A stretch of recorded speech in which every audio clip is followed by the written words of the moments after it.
Hello wrestling fans, the Wrestling Wizard here and welcome to another video. And in this video we're going to make some bold predictions in regards to this year's Money in the Bank premium event. I always go to say pay-per-view, but I guess I'm just old school. Now, as always, been really appreciative if you could like this video, share this video, and even better, subscribe if you're new. Now, let's cut to the chase. Let's start with the men's Money in the Bank briefcase matchup, ladder matchup, whatever you want to call it. And I personally feel this one is a little bit more predictable than the other matchups on the card. And I'm going to go with Seth Freakin Rollins. It makes sense. This poor guy's been on like the worst losing streak in the world. However, he has been in the main event picture. You know, he's put over Cody Rhodes, which obviously WWE see as a future champion. And there's that whole arc of Cody. The fact that Cody appeared via video on Raw, you know, potentially teasing the fact that he might show up at Money in the Bank. It is set in stone. Now, the original plan, I'm sure, would have been for Cody to win the briefcase. However, I think this down the line is going to benefit Cody far greater because he could then go on to win the Rumble and then main event in WrestleMania. And that would be a fairy tale ending for him. But in regards to Seth Rollins, the man himself, it's got to be done, isn't it? The whole history of Roman as well. You know, he didn't lose it at Royal Rumble. Let's remember that. It was a disqualification where Roman literally went ape and, you know, destroyed Seth. And it's exactly what Seth Rollins said. He's the only one that's got Roman's number. He's the only one that can get in Roman's head. And for Seth to cash in down the line on Roman, that would be pretty cool. Now, many people will feel a bit negative about that because it feels like a repeat of WrestleMania 31 and the heist of the century. However, I'm down for it because he can pin Lesnar at SummerSlam by cashing in whilst keeping Roman strong. And down the line, it's probably no secret that WWE at some point are going to split the belts back for the WWE Championship, hopefully to come back to Raw along with Seth Rollins, and then the Universal title on SmackDown. I think that'll be where they'll go down the line. Now, Drew McIntyre, I don't think he's going to win because the whole advertisement of Clash at the Castle, I think it'd be a bit weird if him and Roman are having that match and Drew's got the briefcase. So that would seem a little bit odd. We know how much Vince loves big guys, and I know that sounds really wrong, but would he go for a shock, pull off a shock, and go with Omos to win the Money in the Bank briefcase? I hope not. Hell no. But anything is possible. There is potential with that. Imagine if Riddle won the Money in the Bank briefcase. It's got potential.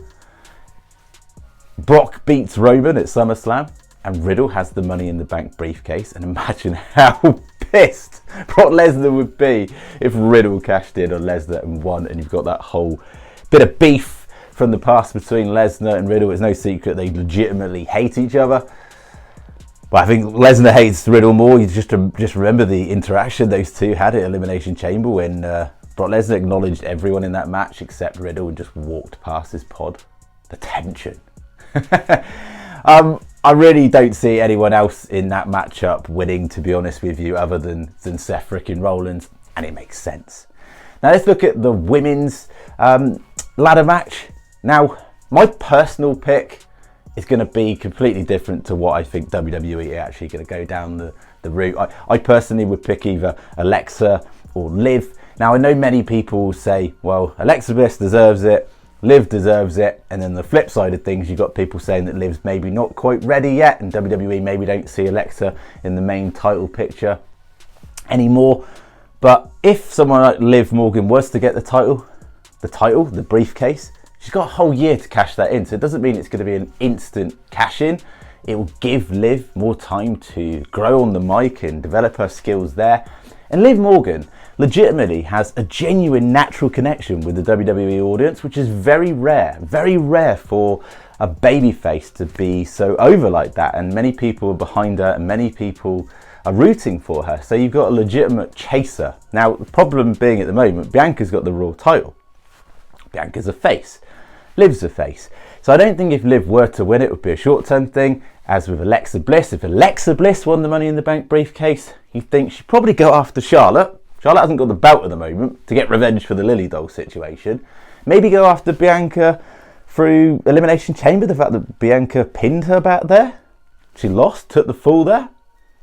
Still, Bianca's a babyface, Alexa's a babyface. Maybe that wouldn't work. And Ronda, Alexa and Ronda have history, but again, Ronda's a babyface, Alexa's a babyface. So, not quite sure where they would go and what direction moving forward if either of those two were to win. Now, you can't write off Raquel. She's been booked like a little bit of a weapon, but I don't think WWE will go down that route. You can't write off Asuka. At any point, you can't write off Asuka and WWE going down that route. But for me, I'm going with Becky Lynch. Going to be the power couple in Lynch and Rollins standing tall. The whole poster images of the two with the money flickering around, I think that's a sign. And I honestly believe it would have been better, in my personal opinion, to have taken Becky out of the Money in the Bank briefcase and had this like down and out version of Becky, like literally losing her shit left, right and centre because she's not in hasn't got her baby, her title. And I kind of like the way that character is moving. However, I honestly believe WWE are going to make that slow transition back to that babyface turn with Becky and the long-term plan, wherever it be, whether it be Survivor Series like it was originally supposed to be all those years ago. Charlotte replaced Becky in Becky and Ronda with the roles reversed. Heel Ronda, face Becky, chaser Becky. That could be WrestleMania. But plans, as you know, will always change. Now, Liv could win a Rumble down the line.